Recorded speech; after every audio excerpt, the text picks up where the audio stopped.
Well, hey there. This is your host, Dr. Deb Carlin, and I am thrilled and delighted to be here today because, as you know, this platform is all about goodness and well-being and what is authentic well-being. No garbage, no fluff, nothing fraudulent. Just really, truly credible me with my really, truly credible guests. And I am thrilled to introduce Laurel Weirs today, who is marvelous. And Laurel and I have known each other for a couple years now. Wow. Yeah, I Ooh, know, right? At soon we'll be least saying a two few. or so. Yeah. It's great. And as a doctor of psychology, mind body medicine expert, and business consultant, I know it all gets rolled into one because it's all about human behavior and the human dynamic. I'm always looking for those people out here in the world who are really good. They're really credentialed, they're really experienced, they're really talented, they're lifelong learners, and they're dedicated to ending what is the experience of life to some degree for all of us, which is the agony of it. You know, Smokey Robinson was right when he sang the agony and the ecstasy. Mm. So, Laurel, what is it that you are trained to do? What is it that you do? Well, first of all, I have to thank you for that beautiful introduction. To Culture. hear, I appreciate that very much. You're welcome. So, what I do, the best way to say it is I help people change the way that their brain stores and holds traumatic memories, which in turn changes the way that their body responds in the environment to the things that trigger them. And that's something that I've been doing for about 10 years now. Do you ever come across people who say to you, well, there's really nothing that anybody can do for me because this is just me? Yes. Yes. They say that all the time. And I think it's hard too, because when you start to challenge people on changing the way that they do respond to trauma, they are scared that in losing that, they're going to lose a piece of themselves, right? Because there's so much talk, which is true, about grit and resilience and who you are and how all of these experiences, right? Beauty from ashes, and all of it's true. Phoenix rising, right? We have all these metaphors. But what I like to tell people is, all the things that you learned through your trauma, you're going to retain them. You're just going to shave off the pieces that are less adaptable, that are keeping you from being an even better version of who you are intended to be. And when you start to have that kind of conversation, people start to open up a little bit more. When I say, I promise you, I'm not going to take your edge away. I'm not going to make you some soft person. I'm not going to do any of that. I describe it as like the person who has been through a fire. Right. So when you have been through a fire, when you have trauma, you will be scared of fires. But we want you to not love fires and run towards the fire and throw yourself into it. That's nothing I would do with someone who is a survivor of a fire. But what I'd say is, I want you to go back to that space where you're vigilant, but not hypervigilance. Our trauma creates a hypervigilance, which makes us have these reactions that are not responsive in our environment. And to become vigilant doesn't mean that we take away your ability to know danger, to know how to be in the human experience in a way that's protective. We're just taking away the parts that actually cause you more harm and can cause you to do other things that are dangerous to yourself if we keep them activated.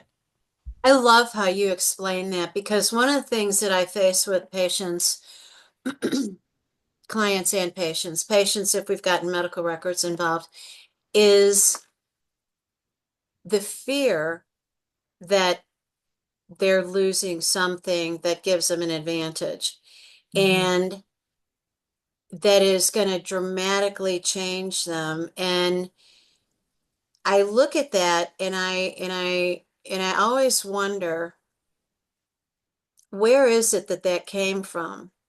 Is Mm-hmm. that an important element of what it is that you focus on, or is your focus in a different category there? Well, it all depends, right? Everybody knows how they're reacting differently because of something that's happened. And so Yeah. typically when people are coming to me, they're coming to me because they have identified that they're having a behavior that is no longer helpful to them.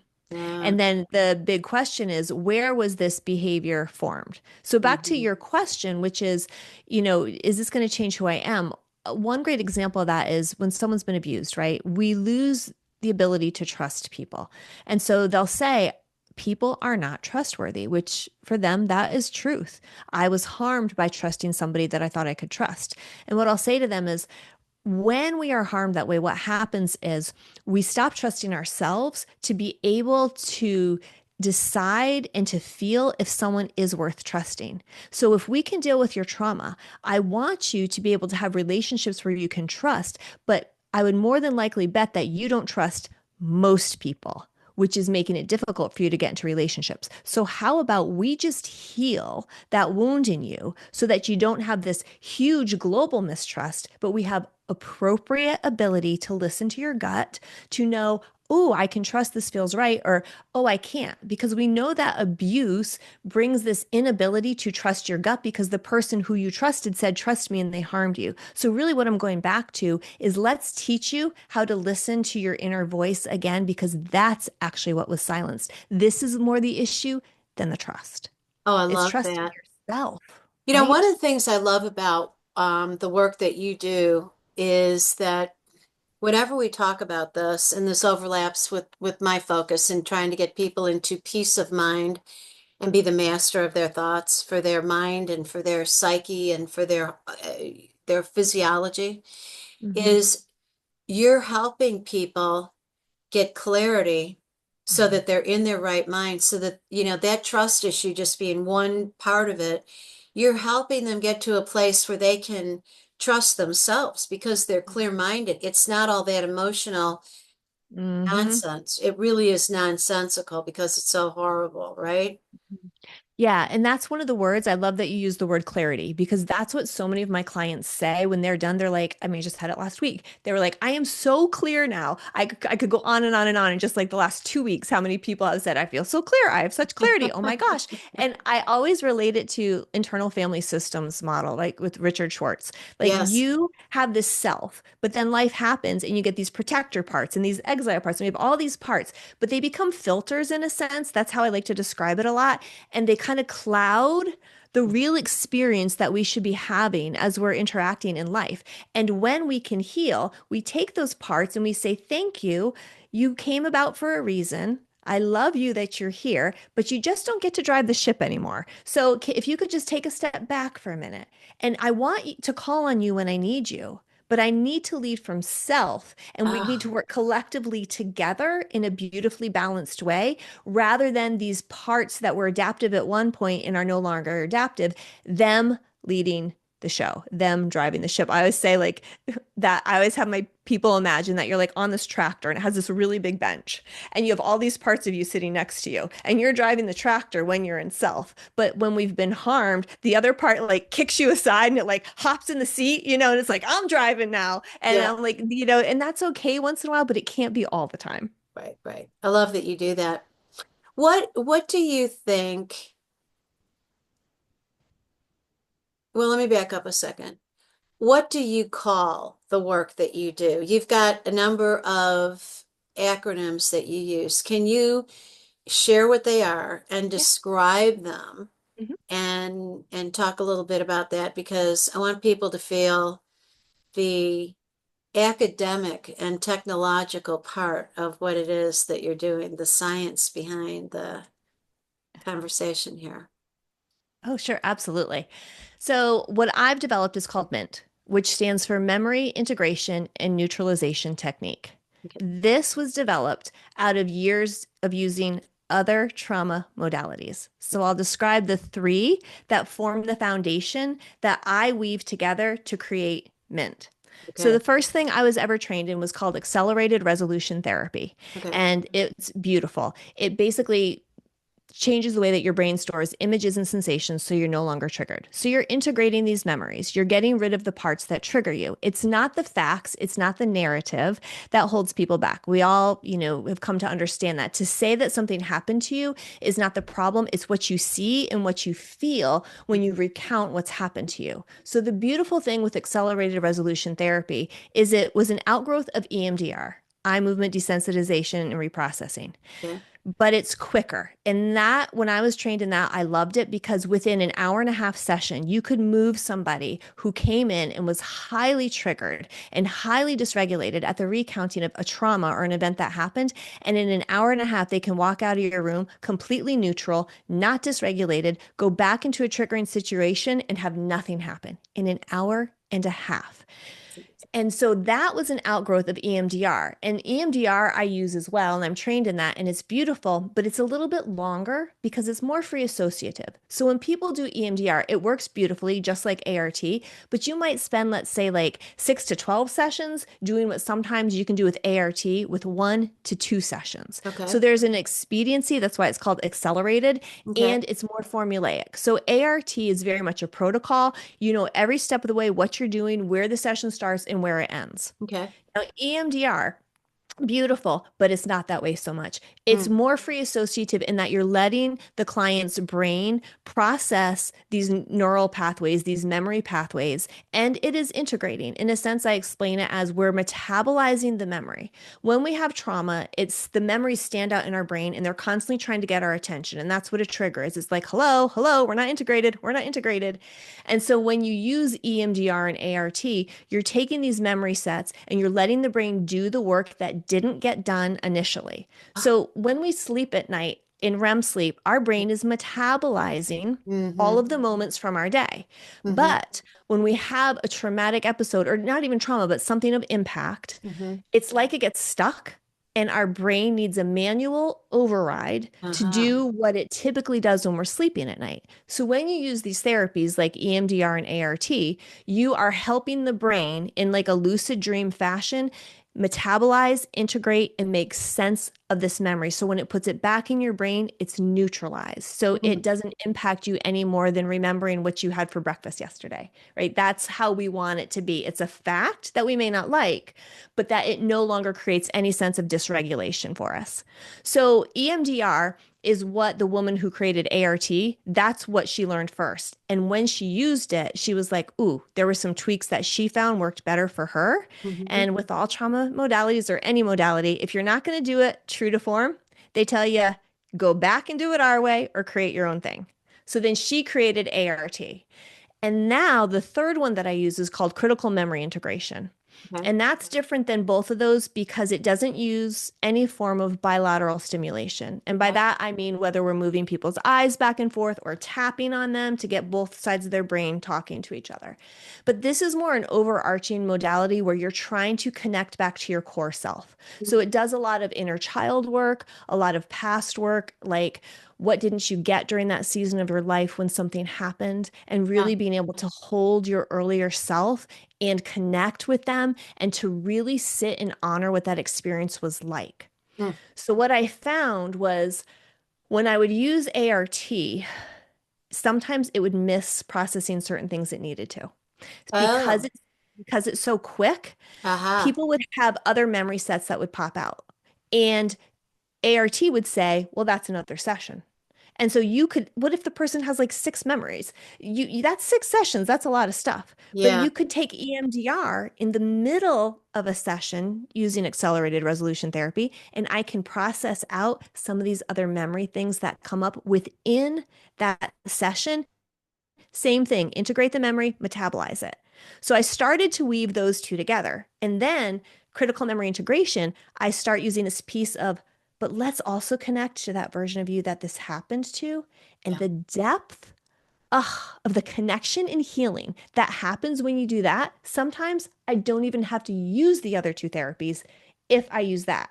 So, what I started to notice over the last year was I was becoming very formulaic in the way that I was applying these therapies. I would start with one therapy, then I would move into the other, and then I would process what I needed to within that, and then end the same way every time. Okay. And then I was like, oh, so I'm really not doing either of these at this point again as they are intended, and I'm using them all together to create Yeah. what I think is a beautiful and complete therapeutic model that just ties all the beauty of all three pieces together. That's fabulous. So when you're doing this, you're integrating those three, and that's your unique process in the midst of it. Yep, that's what Mint has become. It's the way that I weave all three of them together to get the most complete resolution for the memories, whether they're trauma or just negative life events that are tripping people up. That's beautiful. It's very holistic. Hmm. Absolutely. And what is there a typical kind of a reaction of people when they're going through the session with you? Hmm. So typically, the first part of the session is always very highly emotional because we're doing the remembering of the event. So they are remembering it exactly as it was. You are feeling the feels, you're smelling the smells, you're tasting the tastes. It's like it's a thing. And based on the individual, it could take anywhere from 5 minutes to 15 to, I had a session 2 weeks ago. This was the longest ever. And I haven't seen 45 minutes because he had to go so slowly through it because he was so dysregulated. We had to do it in such small chunks of exposure to it to calm Mhm. his body back down to keep him from dissociating. That then we had to like it really, really take our time. And he was so dysregulated that it was taking us like a 5-to-1 ratio of exposure to calming his nervous system to then going back in to complete the abuse scene that he was watching. But so it could be anywhere around there, right? 5 minutes to 45 minutes. I'm sure some people could go longer. These are humans, no exact science. Everybody's different. Everyone responds differently. But that part's the hardest. But I always tell people the first is the worst. And after we get through it, I promise you, you will never see it or feel it that way again. And that is the truth. And then we revisit the trauma scene and we've already, right, neutralized a lot of those sensations because we're processing out. It's like I'm going like this to your nervous system. I am pulling the thread of all of these things that your system is trying to release. We're allowing it to release. And then by the time we revisit this trauma for another time, it's like if you were a 10 on the SUD, you're like a 4 already just because we've been present with it and we've looked at what you've tried not to look at for so long and you've survived it, right? And you've gotten through it. And then your system's like, and there really is a flow that goes out to it. One of the things that you do So that that's is, the, you oops. were frozen for a second. I'm sorry, I didn't mean to interrupt you. Oh, it's okay. So yeah, so that's what that first part looks like. And then from there we recreate some of the moments that have happened. We add positive things to it. There's a whole, without giving away too much of what we do, there's a whole, that's a process that we go through. And then it kind of gets positive after we've been through the hard part of it. And then, by the end of the session, they can typically recount to you the horrible moment in their life and be completely neutral when they I tell you love about it. that. You know, Yeah. there's a number of things that as you're speaking, I'm thinking, oh, I want to tell her this. The beauty of this in so many ways is that you described something I've never heard anybody say. And what you said was, in some form, the body wants to release all this. The body is looking for a way to release all this. In in my training, it's like get the person to talk about it. You got to, go over it and over it and over. And I kept thinking, no, wait a second. We are making neural networks and strengthening negative neural networks to a point that is making people literally sick psychologically, emotionally, and physically, and then socially. So my feeling intuitively and my knowledge was always that exactly what you've said is absolutely true.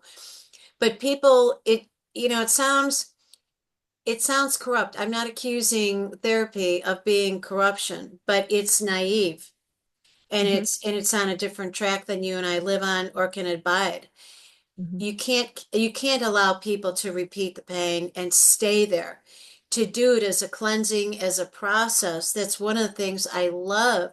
And then you add to that glory by saying, and then you thread the other stuff in there that's the nice. And you Yes. tell people you will never have to go through this again.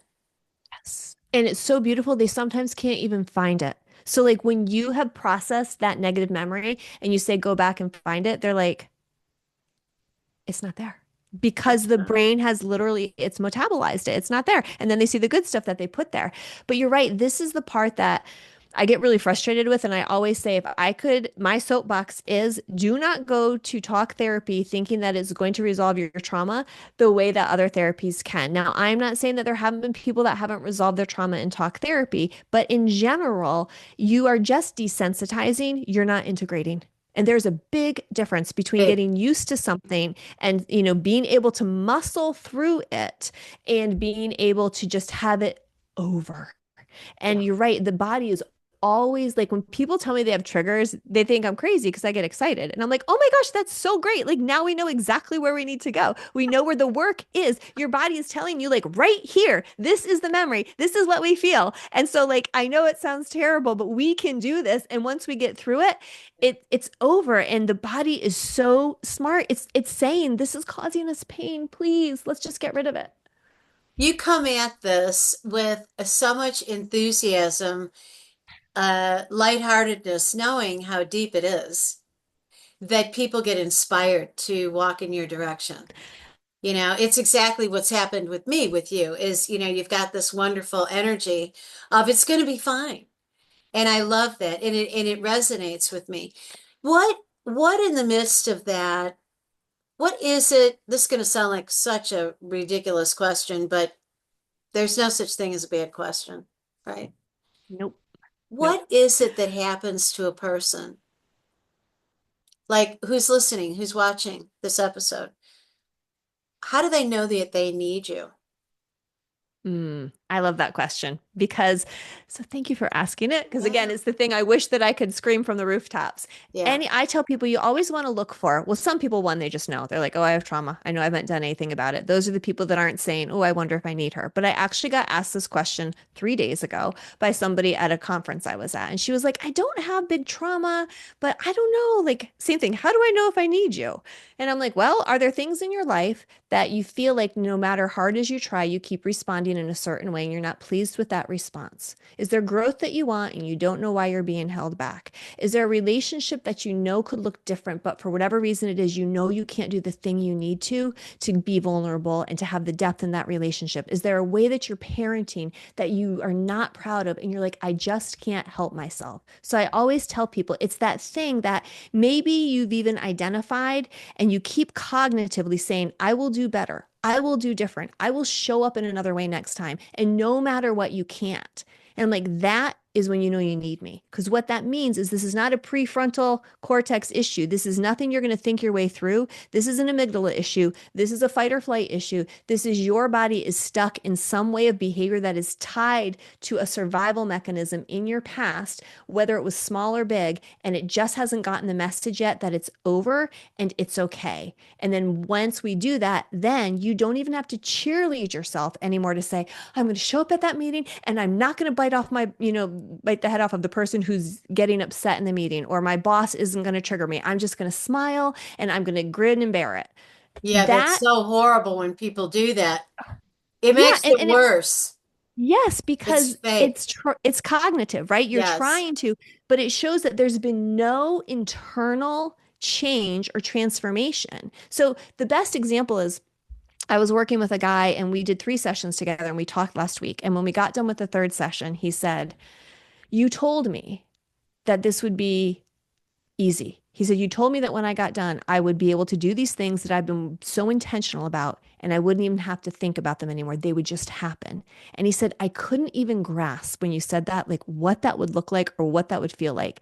And he said, that is exactly what has happened. He goes, I just act this way now. I don't have to say, okay, my son is crying. It's triggering me. Show up calm, be grounded, take a breath, don't add to the situation. He goes, I just show up as the parent that I've wanted to be for him for the last however many years, and I couldn't because it's just not a thing anymore. So yeah, that's how people know that they need this type of work is when you just all the other techniques are not working because it's wired differently and your brain is not going to be able to outthink it. Laurel, I love the way that you describe that, and I want to add a little bit to it. Um, First of all, what is the name of your website? It's my name, laurelweers.com. Okay. So everybody sees on the screen here your name, Laurel Weir. So I want you to go to laurelwears.com. com. Her website is everything that she is. I love the website. You land there and it's beautiful. And it's like a creamy white, it's soft, it's sophisticated, it's elegant, it's understated, and she's right there in the middle, sort of over to the side, because it's not all about her. It's about there being room for you to see yourself there, is my interpretation, by the way. Thank you. And the beauty of it is that when you talk to this woman, you're going to experience what you're getting the experience of right here, right now. There's a friendliness. If you feel intimidated here on this show, well, then you better call me, because we got to have another conversation before I let you call her. They But might be triggered. yeah, exactly. So people get afraid to make the call. I have somebody who reached out to me, and we had a great conversation. They were a little hesitant, but they met with me anyway. We started out with a phone call. We met, and they said, I was going to ditch this and just make an excuse. And then I thought, no, I'm going to do it. I'm going to be courageous. I'm going to do it. And I said, "Now, how are you doing now?" Yeah, no, this is good. I'm really glad that I'm here. But they have an avoidance mechanism that is huge. So they reached out to me. I was sending pleasant text messages, and then I, just thinking about you. I'm wondering if you've done thus and such, good, healthy things for themselves that they'd agreed to do. Um, and they reached out to me a couple of days ago and said, you know, I just feel like things are so chaotic, and, there's so much going on, and I really want to do this with you, but, it's just so hectic. And I wrote back and said, it's really lovely to hear from you. And here's the interesting thing about my work. That's exactly when you need to call me. Because if you can't find time to do these other lovely things like sit in a hot bathtub and Mm, relax yourself, you can't yes. find time for that in the Mhm. last 2 weeks, not even once, that's when you need to call me. Oh, absolutely. Because you need an expert to guide you. If your house is on fire, you know, you're Hmm. on fire inside, you can't get through your own thoughts because you're so chaotic in there. Your house is on fire. Are you going to try to leave your house through the fire, or do you need to call 911 and get those firemen there who Right. are garbed for it, that know the way out, that are going Mhm. to lead you safely? And, people often don't think about that. No. They just think, I got to do this. No, you don't. That's Mhm. not how this works at all. Mhm. And with you, if you're uncomfortable, everybody's had some sort of drama and trauma. If you're uncomfortable, I want to send people to you to be able to do what you do. And Mhm. as a matter of fact, oh my gosh, I had contacted you a couple of times and said, I got another idea. I want to explore this with you.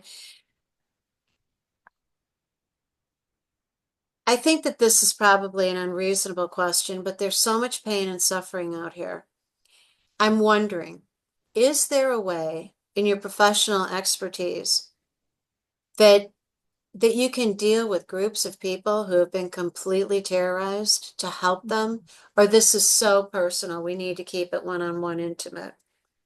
Well, there's two answers to that. One, which is yes, you can do things as groups. I know that even one of my colleagues, when they had the fires out in LA this year, they Yeah, were doing huge EMDR groups yeah, on screens for the community. So yes, really. there are modalities that when this happens in any of these catastrophes, natural disasters, that you can do that. So Okay. I personally don't do that, but there are groups that can do that. So if people feel that way, I would say seek out someone, or I can even make connection with people Right. that do that.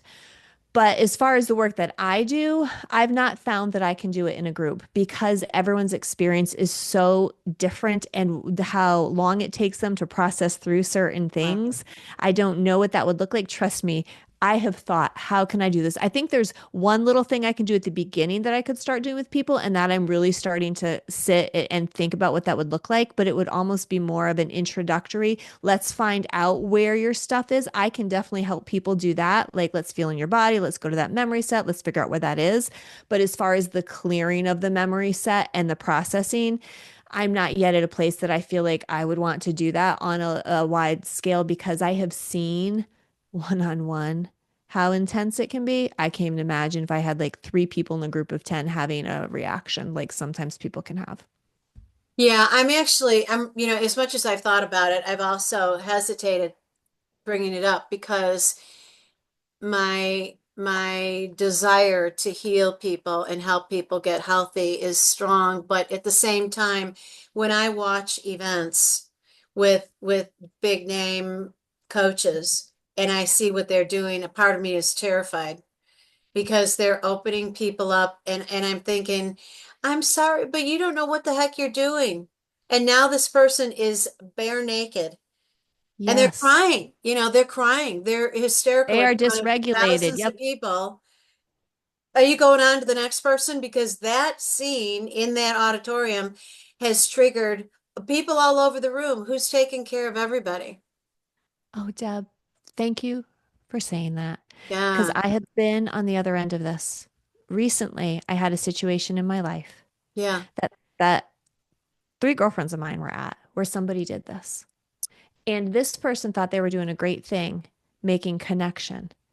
But it's not about making the connection to the memory. It's the integration and resolution. That is the part that all these people that are out there who are going for an emotional hit so that the whole room goes, this was so moving. Everybody was in tears. No, we just had everybody dysregulated. We just opened people up. And what I saw was the other side after that happened. They were disasters and messes. And some of them are now my clients because I'm cleaning up the mess of this person who opened them up not being aware of what they were doing. And I know some people have great experiences, and I'm not saying that that doesn't happen. I know plenty of people have been in these big group experiences, but I have also been on the other side. A girl 6 months ago I worked with, same thing, went to one of these big events, had this experience, said, oh, it was so great. I had this wonderful moment. But guess what? She still was a puddle of tears every time she talked about this event of losing a person in her life. And I said, it's not resolved. Just because they gave you an emotional experience that for the moment felt so good, it still didn't resolve it. The emotional output from that doesn't mean that it's over. And so then I had to clean that up. And this is what I have done over and over and over again with people who are not appropriately handling and understanding the gravity of what has happened. It's not like a game for a party. This is not Right. something that you play with. This is not a party trick. This is real. And Yeah. these are people's lives that are I'm being really messed up. glad that I brought this up because it's been on my mind. It's been on my heart. And, intuitively we know things, but um I find myself just becoming so concerned about big events and the way that people get opened up. And you're right, everybody talks about, they're leaving the room, they're doing testimonials on camera, and this was amazing. But at whose expense? Yep. Yeah, Hmm. at the expense of the person who's going to leave there and really be a wretched mess. Yeah, I don't like that either. And I think it doesn't matter what your intentions are behind the event and wanting to do good. You cannot do that. Like when I do my events, I never let anybody go very far. Hmm. We're talking about things. We're talking about building your inner strength. We're going through the book. We're going through the blueprint. We're talking about it. And there's a nice size group there. I never let it get to be beyond a certain size. But if somebody starts going down a path and I'm reading their body language and reading what they're saying, I'm a few steps ahead of them, dialed in, and I'll divert them you know, Yep. not Mm. say stop or we're not going there. I just Yep. divert them so before they even know it, they've switched gears because it's lethal. Yeah. Oh, absolutely. And the thing is, and it's not just over when the event's over. Like even when I work with people, I say to them, there is worst case scenario, 72 hours, you're going to be off. you're going to be in a fog, you might have stomach ache, you're going to might be vomiting, might have a headache, might have a migraine. Like your nervous system, this is real. This bringing this up, and that's even with resolution, Deb. That's even when we've resolved the trauma, you have 3 days that are off. When I have people come in and fly in to see me for this work, I do not let them go home. They have to stay in a hotel. They have to come in the next day, Good sit for with me you. again, stay another night, and then they can fly home because it's so disruptive. And just because you resolved one trauma doesn't mean that other ones don't bubble up. It just means that your nervous system created room for the rest of it to come out sometimes. Like yeah, it's so much deeper than I think people realize. And I can't say enough how many of these messes I have cleaned up, even with psychedelics. I have had Ah, people who have been psychedelic journeys with me. I mean, sorry, not with me, psychedelic journeys, and then they end up coming to me after because while it was a great experience, it opened up more crud, you know? And so then you have to go and clean that up because now they're stuck with these images or it opened up something they'd never realized before. Yeah, it was connection, but there was no plan in place for integration. Zero. well, I'll tell you the other part about the psychedelics. I've had people who have wanted to meet with me and they like my credentials and how long I've been doing the work that I do. And they'll say, I really want to do events with you. I love the stuff that you do. And here's what I was thinking is we could get people, out in the country and like you like to do at these country estates and thus and such, and we could have them do this psychedelic, that psychedelic, and then we've got all these people and they have an opportunity, and I say they have an opportunity for what? You are going to unleash their unconscious mind. It's not just your subconscious, you're going way deep into the unconscious mind. And and who is gauging where they go, how far out they go? How do you know dosage? How do you know the content of what you're delivering to them? And I've had people tell me, "Oh, no, no, I know the person who did created the original LSD, so that they're still doing the original formula." And I'm like, "Okay, so what are they, like 70 years old? And are they an actual chemist?" No, no, Yeah. they've got this home recipe. Okay. Oh, All oh right. So, boy. okay. So what do you do with the people who don't ever come back? Do you want it? Will Exactly. you admit to me that there are people who never actually come back? And they, Hmm. sort of embarrassingly, well, yeah, it sure kind of seems that way. Okay. Well, there's also people who go to the Amazon forest. Hmm. You don't hear about the people who don't come back, literally, don't come back physically. Why? Right. Because they completely evacuated the content of their being, and it is not okay. And people think I've had people say, you got kind of an edge about you about these topics. Yes, I do. It is a very protective edge. My job is to get people to love being in their head. I want you to absolutely love being in here. You don't need to get high. You don't need to get Right. drunk. You don't need to Yep. inebriate.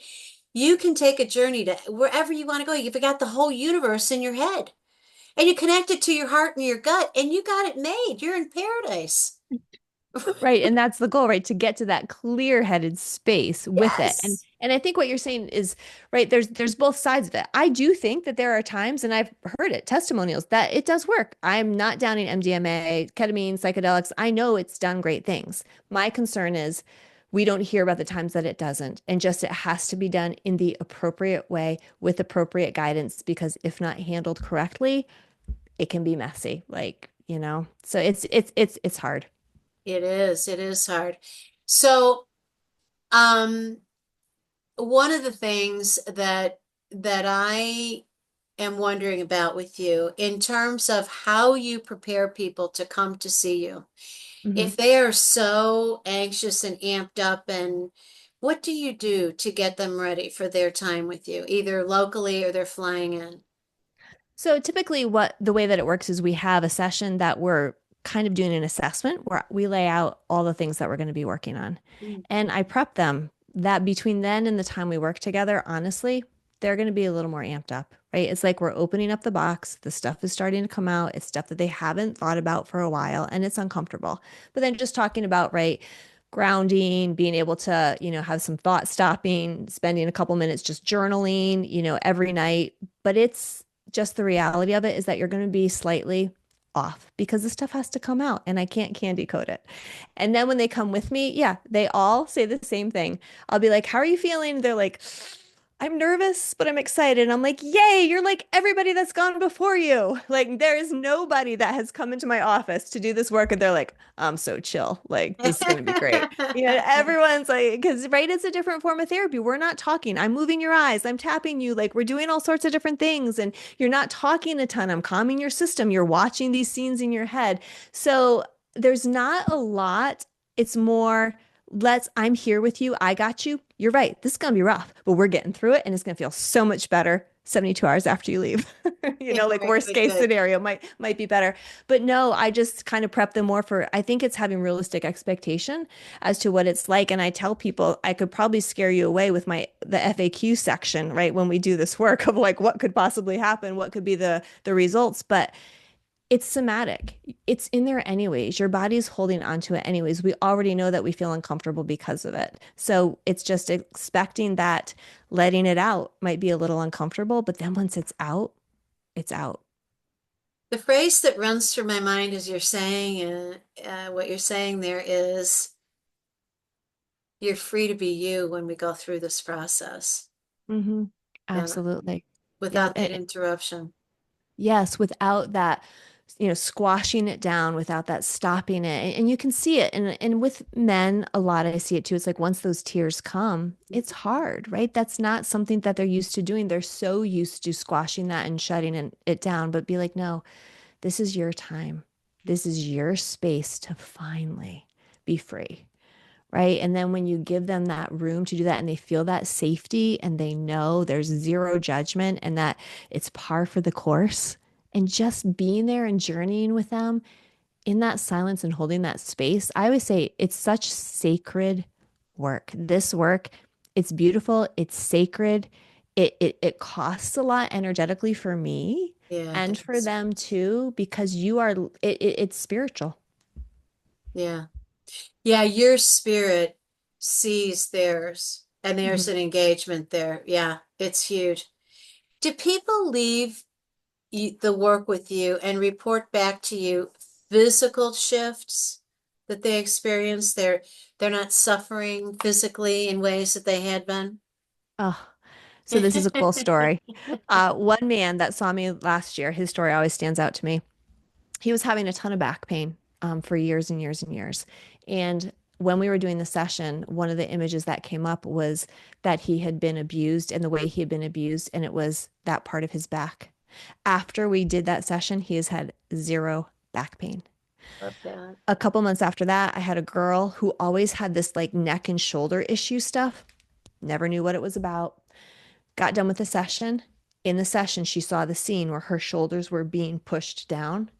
After the session, no more problems with her neck and her shoulders. So it Beautiful. is so real. But, right, because these spaces are places that we don't go to, we've not made connection that this injury, this pain, this chronic pain could possibly be related, right, to something that has truly happened to us in our lives that we just, blocked right out. So, yeah, there's a lot of that. Stomach issues go away, people with chronic headaches.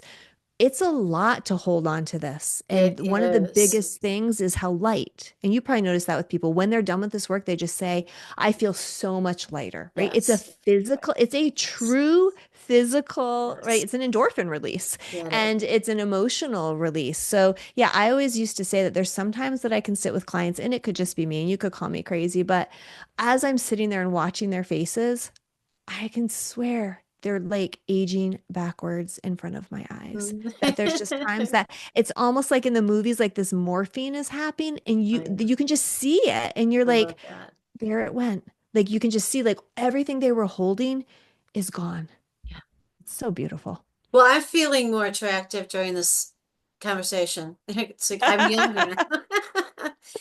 So my other question is, what happens to that individual when they go back home to their mate, to their family? Did they need help too? Did they come to see you? Because it's like, you left here as George. Now, I don't know who you are, and I really like this, but the connection has shifted, hasn't it? Yes, it's very interesting what happens. One, yes, my clients are my biggest referral source because they go back and people are like, "What? What happened?" They can tell. I've had people say, everyone's like, "Wow, you're really different. Your energy is very different. I like it." But there is that piece too that it's not a bad thing, but sometimes the hard part is when we're not well, we will put up with a level of toxicity in relationships. And when you are well and your partner doesn't pursue the same level of health, it creates a chasm. Yeah. And you can no longer sometimes be in relationship if that person does not want to do their work as well.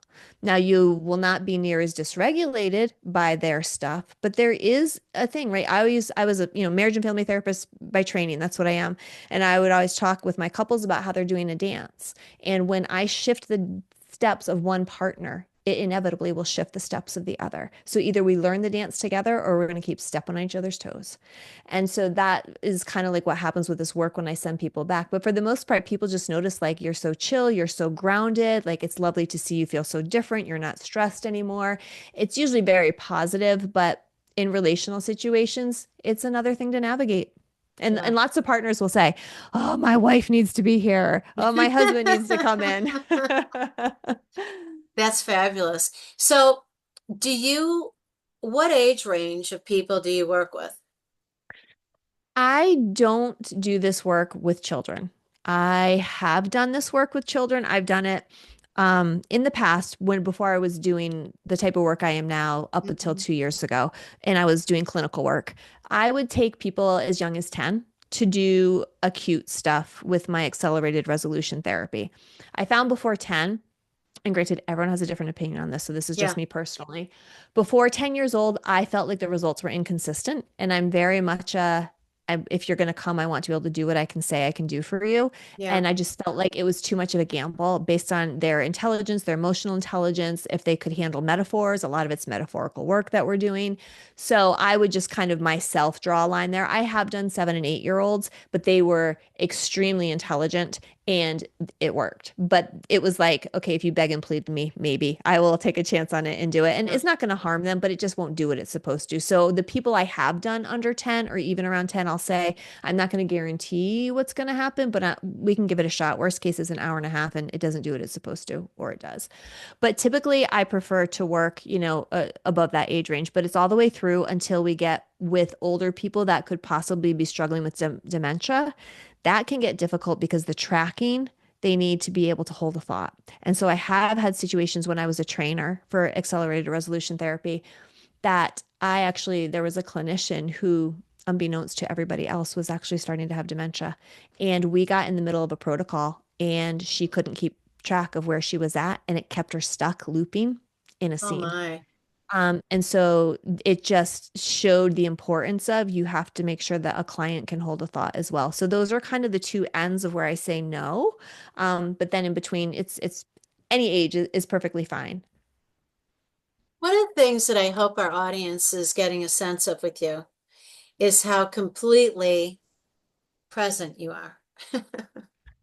And how Thank you. there's no there's absolutely no hiccup in our conversation back and forth. There's no getting lost. There's no hesitation. I ask a question, you get the answer, and it's fluid.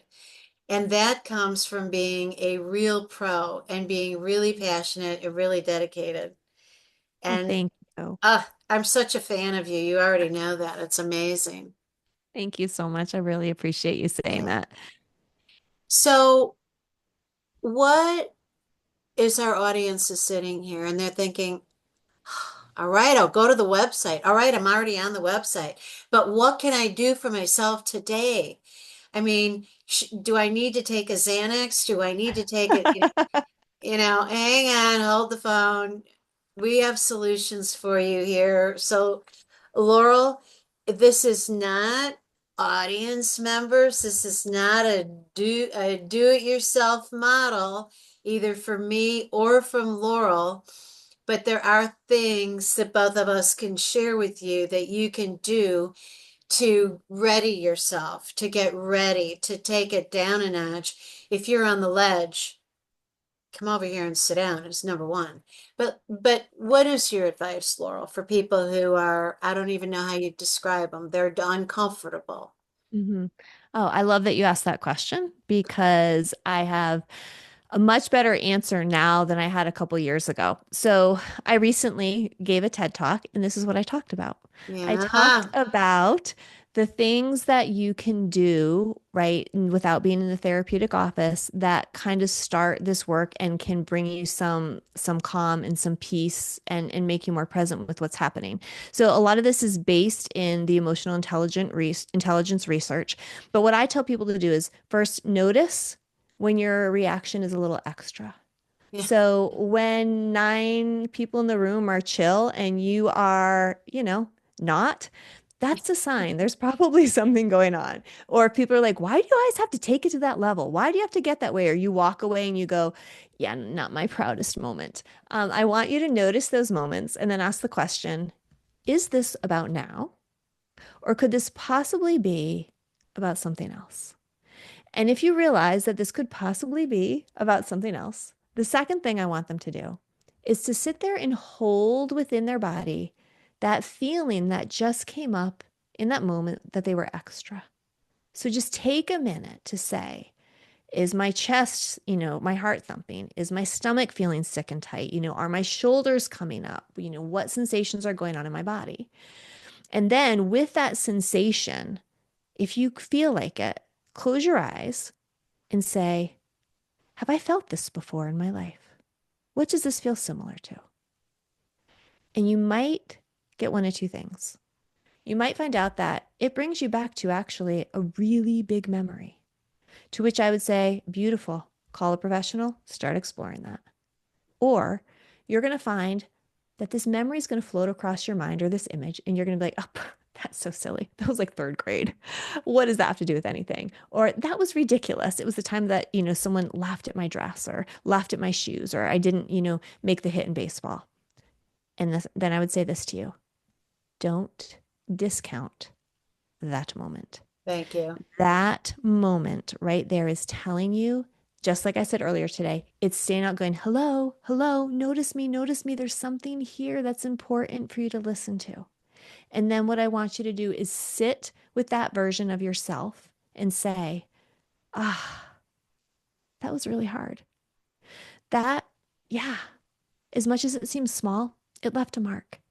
And just by sitting there and honoring that and holding space for that moment, sometimes that's all it takes. It will release and lift and go, thank you for acknowledging what that was like for us. And then your nervous system, it breathes again. And that is what I would encourage people to just kind of use to start to get you in touch with what is this really about? And do I just need to honor it? And does that do enough? And if not, then maybe I need to explore it with a professional. But I think that's a really great place for people to start. I love that. It it it it runs through my mind and my heart as you're describing that. The most important thing for us to do is to love the self. Hmm. Exactly. And if you would never dismiss a child for Hmm. coming to you with that issue, then why are you dismissing the child that is who you are, that part of Absolutely. you? So love of self is beautiful, absolutely spectacular, right? Mhm. Yes. What what can what can I do to help you have more people know who you are and what you do in a way that would make you so happy? Things like this All right. are beautiful. Just this, having conversation, Yeah. exposing people to different ways of thinking, letting them know that these modalities exist, that there's people like me out there. It doesn't have to be me. There's plenty of other therapists who do one of the three therapies that I do, and you're going to get lots of help from any of them. It doesn't have to be me. If you want it to be me, cool. But that just that people know there are different ways. This is it, just exposing people to other ways of healing. Ah, you know what? The other thing I wanted to talk to you about was your TED Talk. I mean, that is fabulous. Is it released yet? Nope. Don't know Okay. when. It's kind of like the big game with everybody. They're like, "Well, you do it and you never know when it's coming out. It could be a month, it could be 3 months, it could be four. So you just kind of sit there in the space of like, when it's there, it's there. Yeah, yeah. So talk about that experience a little bit and a little bit more about what you presented in that, was it 18 minutes? Well, they don't like 18-minute TED Talks anymore. So any of you who are wondering TEDx's, they really are encouraging like 9 to 12 minutes Oh, because I we love it. Yep, because our attention spans have gotten so short. So that's what that was. So mine was, I think, 13 minutes. We were given up to 15, but we weren't even given the option of 18 minutes. Okay. And so I had to shave mine down to 13. So it was, it's interesting because you, as a person who's in the sciences, the humanities, research, like all this stuff, you want to give a keynote and you Yeah, just can't. That's not what a yeah. TED Talk is. So, like, I think probably everybody has this experience coming from our disciplines. You start out with, like, but they have to know all these things in order for me to make my point. And then your coach is like, 1 point, Laurel, 1 point. That's all you get. And you're like, oh no. So that was an interesting process going through. Okay, what is the most important thing that if I have just a couple minutes that somebody can walk away and have an idea worth spreading, that I came up with was I want people to know that little t trauma impacts your life just as much as big T trauma, and nobody pays attention to it. And that was what my whole talk was about. It was about the overlooked, often sneaky, and not noticed moments of our life that are running the show, and how to honor and acknowledge them to free us up to be who we were created to be, and how that they impact us the same way as big T trauma, but they just don't get attention. And if Oh, we can start attending to them, the freedom that you'll find. So that was what my TED Talk was about. and what is it called? Overreaction or remembering. Great. So people will be able to take your name, go to Mhm. your website, and when it's released, it'll appear there, won't it? And they can just Google it. When it's released, they can just Google Laurel Weirs TEDx, and then it'll come up. Okay. Do you have a YouTube channel? I do have a YouTube channel, so it will go on there. I actually am just getting into this world of all this stuff. So literally a week ago, my lady, I've had it for years, but I've had nothing on it. So she's starting to upload all my podcasts on it, but it'll be on there once it comes out Okay. as well. I'm And just it as bears excited to it, see it. and it bears your name as well. It's the Laura Yep. Weirs. It Okay, just says great. Laurel. Yeah, it's just Laurel Weirs. I've stayed consistent, Deb. I'm with you on that one. Absolutely. What else do you want to talk about, Laurel, that we haven't covered? We can do this again and again, but for today, what else is there you'd like to I cover? think I think the only thing I like to say to people is there's a difference between when I work with people when we work with acute trauma and the things that we can lift quickly and complex trauma. And I always like to make the distinction. Some people will come to me and they'll say, like, oh, you talk about how your work is so quick. Unless you have complex trauma. That's where I feel like it's a part that I feel like people get afraid to do that work, but I just like people to know it's good work to be done. And that takes a little bit longer. When you've had multiple things happen in your life and multiple Ah, memory sets and years worth of things happening, your journey is going to look a little different than maybe some of the things I described today. You're not going to come in and expect within 2 or 3 sessions that things are going to change completely. That's a longer journey, but still one worth taking.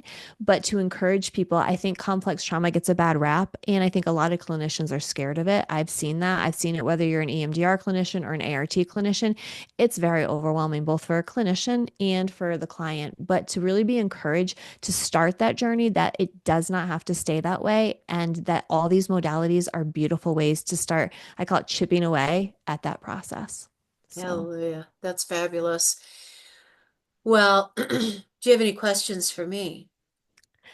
How have you seen this type of work from your end? Like when you've heard people that have done EMDR or done some of these bilateral stimulation therapies, what has your um, opinion of them been through the years?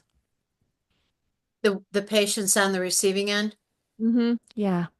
Well, if they're coming to see me after they've gone through that, they didn't have someone who had the expertise that was necessary. Yep. Yeah. Hmm. And my approach is really so holistic there's nothing about your life that we won't touch on. Hmm.